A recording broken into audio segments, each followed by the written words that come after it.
Subscribe பண்ணாதவங்க subscribe பண்ணுங்கள், கூட வர பெல் ஐக்கானை ப்ரெஸ் பண்ணுங்கள், நோட்டிஃபிகேஷனில் எல்லா வீடியோவும் காமிக்கும். இந்த கிளாஸில் நம்ம என்ன பார்க்க போகிறோம் அப்படின்னா, third normal form in database management system, third NF in DBMS. என்ன ரூல்ஸ் நம்ம ஃபாலோ பண்ணணும்? தேர்ட் நார்மல் ஃபார்ம் பொறுத்த வரைக்கும் என்ன அப்படின்னா, ஃபஸ்ட்டு அந்த டேபிள் ஆர் ரிலேஷன், ஒரு particular table or relation, it should B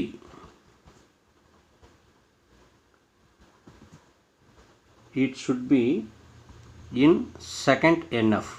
அந்த டேபிள் கண்டிப்பாக செகண்ட் நார்மலைசேஷன் ஃபார்மில் இருக்கணும். அதாவது செகண்ட் நார்மலைசேஷன் அப்படிங்கிறது கம்ப்ளீட் ஆகிருக்கணும்.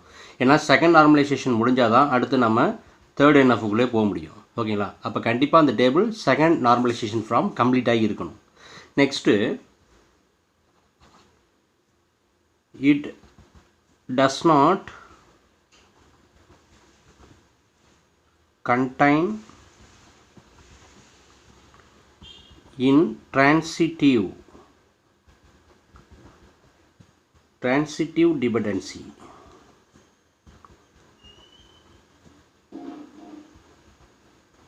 ஓகேங்களா? அந்த டேபிளில் இப்போ தேர்ட் நார்மலைசேஷன் ப்ராசஸ் நம்ம பண்ணும்போது அந்த டேபிளில் டிரான்சிட்டிவ் டிபெண்டன்சி அப்படிங்கிற அந்த கான்செப்ட் இருக்கக்கூடாது. ஓகேங்களா? அந்த ப்ராசஸ் கேன்சல் பண்ணணும், அதை ரிமூவ் பண்ணணும். ஓகேங்களா? அதை அலோவ் பண்ணவே கூடாது அப்படிங்கிறது தான் third NF. What is transitive dependency? Transitive டிபெண்டன்சினா என்ன?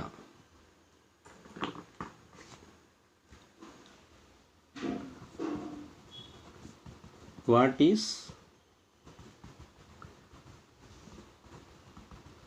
transitive dependency? Transitive dependency என்ன?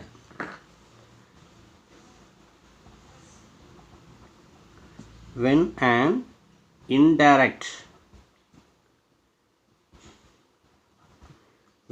indirect relationship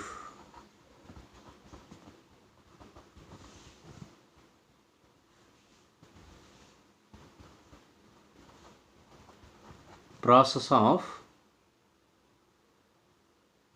functional dependency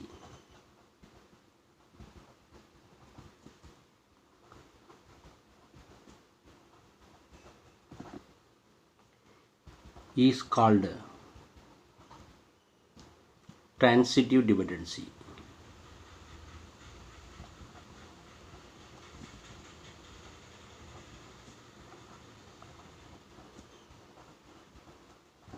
ஓகேங்களா?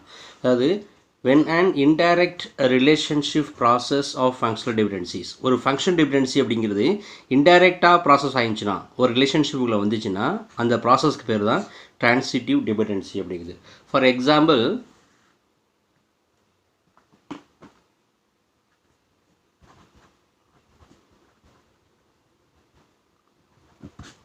மூணு ஆட்ரிபியூட் எடுத்துக்கிறோம். ABC அப்படிங்கிற மூணு ஆட்ரிபியூட் எடுத்துக்கிறோம். இந்த மூணு ஆட்ரிபியூட்டும்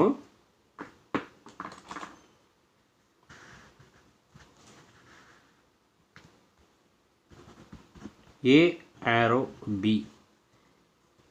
B arrow C. B functionally dependent on A is a first process. Second, C functionally dependent on B. இப்போ இதோட முடிவு என்ன அப்படின்னா, கன்க்ளூஷன், C அப்படிங்கிறது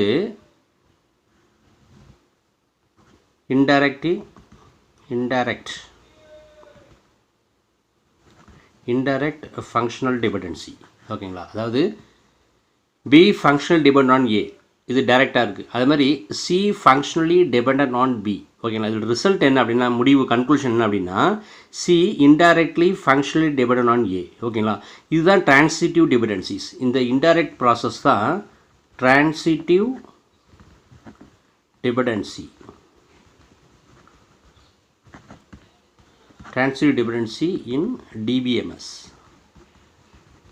ஓகேங்களா? இதை ரிமூவ் பண்ணணும். ஓகேங்களா? இந்த டிரான்சிட்டிவ் டிபெண்டன்சி அப்படிங்கிறத கேன்சல் பண்ணுறது தான் தேர்ட் நார்மல் ஃபார்ம்.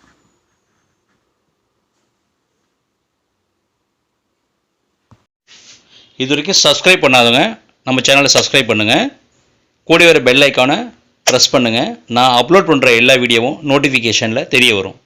லைக் பண்ணுங்கள், ஷேர் பண்ணுங்கள். எக்ஸாம்பிள் இந்த டேபிளில் மொத்தம் 4 ஃபீல்டு இருக்குது ஓகேங்களா. அதாவது student ID, name, project ID and project software ஓகேங்களா. அதாவது ஒரு காலேஜ் ஆர் யூனிவர்சிட்டியில் கண்டிப்பாக ஸ்டூடெண்ட் அப்படிங்கிறவங்க ப்ராஜெக்ட் பண்ணுவாங்க ஓகேங்களா. அப்போ ஸ்டூடெண்ட் ஐடி, ஸ்டூடெண்ட் நேம் ஓகேங்களா. இப்போ இதில் ஸ்டூடெண்ட் ஐடி அப்படிங்கிறது இஸ் எ கீ அட்ரிபியூட் ஓகேங்களா. அப்போ இது கண்டிப்பாக இந்த டேபிள் ஆர் ரிலேஷன் செகண்ட் என்எஃப்ல தான் இருக்கணும் ஓகேங்களா. அப்போ இது பிரைமரி கீயாக தான் இருக்கணும் ஓகேங்களா. அப்போ ஸ்டூடெண்ட் ஐடி அப்படிங்கிறது இஸ் எ பிரைமரி கீ ஓகேங்களா. அதாவது செகண்ட் நார்மலைசேஷன் பொறுத்த வரைக்கும் non-key attributes, all non-key attributes functionally dependent on primary key. இதுதான் செகண்ட் என்எஃப் அப்படிங்களா. ஃபஸ்ட்டு இந்த டேபிள் செகண்ட் என்எஃப்ல தான் இருக்கா அப்படின்னா இந்த கண்டிப்பாக இந்த டேபிள் வந்து செகண்ட் நார்மலைசேஷன் ஃபார்மில் தான் இருக்குது ஓகேங்களா.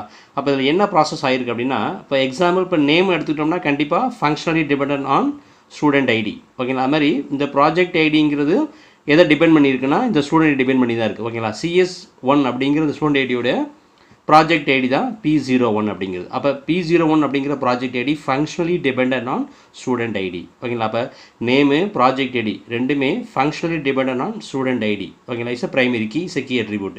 இப்போ ப்ராஜெக்ட் சாஃப்ட்வேர் ஓகேங்களா. இப்போ ப்ராஜெக்ட் சாஃப்ட்வேர் அப்படிங்கிறது என்னென்னா டைரெக்டாக இதில் டிபெண்ட் பண்ணி இல்லை ஓகேங்களா. இப்போ ப்ராஜெக்ட் சாஃப்ட்வேர் அப்படிங்கிறது functionally depend on project ID ஓகேங்களா. ஏன்னா இந்த ப்ராஜெக்ட் ஐடி P01 அப்படிங்கிறத தீர்மானிக்குது ஓகேங்களா. இப்போ P01 அப்படின்னா அதோட சாஃப்ட்வேர்னா PHP அப்படின்னு கொடுத்துருக்காங்க. அப்போ PHP அப்படிங்கிற சாஃப்ட்வேர் டிபெண்ட் பண்ணியிருக்கு. எதை டிபெண்ட் பண்ணியிருக்குன்னா ப்ராஜெக்ட் ஐடியில் இருக்கிற P01 அப்படிங்கிற ஐடி டிபெண்ட் பண்ணியிருக்கு ஓகேங்களா. அப்போ இந்த டேபிளில் ப்ராஜெக்ட் சாஃப்ட்வேர் அப்படிங்கிற இந்த பர்டிகுலர் அட்ரிபியூட் மட்டும் ட்ரான்சிட்டிவ் டிபெண்டன்சியில் இருக்குது ஓகேங்களா. டைரெக்டாக ஸ்டூடெண்ட் ஐடி டிபெண்ட் பண்ணாமல் ப்ராஜெக்ட் ஐடியை இன்டெரக்டாக டிபெண்ட் பண்ணியிருக்கு ஓகேங்களா. அதாவது இன்டெரக்டாக டிபெண்ட் பண்ணியிருக்கு. ப்ராஜெக்ட் ஐடி டிபெண்ட் பண்ணியிருக்கிறது ஸ்டூடெண்ட் ஐடியை, ப்ராஜெக்ட் சாஃப்ட்வேர் டிபெண்ட் பண்ணியிருக்கிறது ப்ராஜெக்ட் ஐடியை. ஸோ இப்போ ப்ராஜெக்ட் சாஃப்ட்வேர் அப்படிங்கிறது இஸ் ஏ ட்ரான்சிட்டிவ் டிபெண்டன்சிங்கிற கான்செப்டில் இருக்குது ஓகேங்களா. இப்போ இதில் இப்போ நேம் அப்படிங்கிறது ABBCCDDன்னு கொடுத்துருக்கோம் ஓகேங்களா. இப்போ நேம் வந்து ஒரே மாதிரி இருக்க வாய்ப்பு இருக்குது. இப்போ ப்ராஜெக்ட் ஐடி பார்த்தோம்னாக்கா இப்போ P01 அப்படின்னாலே PHP சாஃப்ட்வேர் தான். அதுமாதிரி இங்கே லாஸ்ட்டில் CS4 அப்படிங்கிற இந்த ஸ்டூடெண்ட் ஐடி அவர் நேம் DDன்னு கொடுத்துருக்கேன். அவர் ப்ராஜெக்ட் ஐடி P01 தான். P01 அப்படின்னாலே கண்டிப்பாக என்ன சாஃப்ட்வேரில் அவர் ப்ராஜெக்ட் பண்ணுறாருன்னா PHPயில் தான் அவருக்கு பண்ணுறாங்க ஓகேங்களா. அப்போ P02னா ஜாவாவில் அந்த சாஃப்ட்வேர் ப்ராசஸ் பண்ணுறாங்க. P03 அப்படின்னாக்கா ASP.NETல பண்ணுறாங்க ஓகேங்களா. அப்போ ஒரு ஸ்டூடெண்ட்ஸில் PHPயில் நிறைய பேர் செய்கிறது வாய்ப்பு இருக்குது. அதுமாதிரி ஜாவாலையும் நிறைய பேர் செய்கிறதுக்கு வாய்ப்பு இருக்குது ஓகேங்களா. அப்போ அந்த ஸ்டூடெண்ட்ஸ் வந்து தீர்மானிக்கிறது தான் ஓகேங்களா.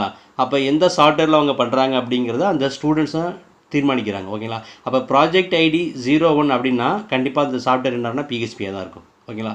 அப்போ இதுதான் இதில் கொடுத்துருக்கோம். அப்போ இதில் ப்ராஜெக்ட் சாஃப்ட்வேர் அப்படிங்கிற இந்த ட்ரான்சிட்டிவ் டிபெண்டன்சியை நம்ம என்ன பண்ணணும்னா ரிமூவ் பண்ணணும். அதான் தேர்ட் நார்மலைசேஷன் ஃபார்ம் ஓகேங்களா. அப்போ இந்த ட்ரான்சிட்டிவ் டிபெண்டன்சியை நம்ம ரிமூவ் பண்ணணும்னா இந்த டேபிளை டீகம்போசிஷன் பண்ணணும் ஓகேங்களா. 2 டேபிளாக நம்ம பிரிக்கணும் ஓகேங்களா. அப்போ எப்படி ஃபீல்டை டிஃபைன் பண்ணலாம் அப்படின்னா ஸ்டூடெண்ட் ஐடி ஓகேங்களா, ஸ்டூடெண்ட் ஐடி, நேமு, ப்ராஜெக்ட் ஓகேங்களா. இப்போ இதில் student ID, name, project ID ஓகேங்களா. இப்போ name functionally depend on student ID, is a key attribute, is a primary key. அதுமாதிரி project ID functionally depend on student ID ஓகேங்களா.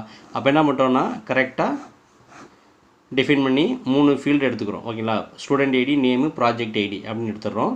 அப்போ CS1 அப்படிங்கிற student ஐடியோட project ID P01 அப்படி வந்துடுது ஓகேங்களா. CS2 அப்போ நேமும் ப்ராஜெக்ட் ஐடியும் functionally depend on key attribute student ID ஓகேங்களா. அப்புறம் நெக்ஸ்ட்டு டேபிள் 2 அப்படிங்கிறது என்ன அப்படின்னாக்கா is a project ID and project software அப்படிங்கிறத டேபிள் 2 அப்படின்னு டிஃபைன் பண்ணிடுறோம் ஓகேங்களா. இப்போ இதில் என்ன அப்படின்னாக்கா project ID P01, project software PHP, அடுத்து P02 அப்படிங்கிறது ஜாவா குறிக்கும், P03 அப்படிங்கிறது ASP.NET குறிக்கும் ஓகேங்களா. அப்போ இந்த ப்ராஜெக்ட் ஐடிங்கிறது இங்கே என்ன is a primary key, is a key attribute. Project software functionally depend on project ID. அப்போ ட்ரான்சிட்டிவ் டிபெண்டன்சி அப்படிங்கிறது ஆட்டோமேட்டிக்காகவே கேன்சல் ஆகிடுச்சு. அப்போ அந்த டேபிளில் நம்ம டீகம்போசிஷன் பண்ணதுக்கப்புறம் இங்கே ப்ராஜெக்ட் ஐடி இந்த ப்ராஜெக்ட் சாஃப்ட்வேர் கொடுத்துட்றோம். P01னா PHP, P02னா ஜாவா, P03னா ASP.NET ஓகேங்களா. அப்போ தான் 3 ப்ராஜெக்ட் ஐடி தான். அந்த 3 ப்ராஜெக்ட் ஐடிக்கு உண்டான ரிலேட்டடான சாஃப்ட்வேர் என்னென்னா PHP, ஜாவா அண்ட் ASP.NET ஓகேங்களா. அப்போ இதில் என்ன நடந்திருக்குன்னா ட்ரான்சிட்டிவ் டிபெண்டன்சி அப்படிங்கிற அந்த ப்ராசஸ் ஓகேங்களா, அந்த கான்செப்டை நம்ம இந்த டேபிள்லேருந்து ரிமூவ் பண்ணிட்டோம். இதுதான் third normal form in DBMS. That's all.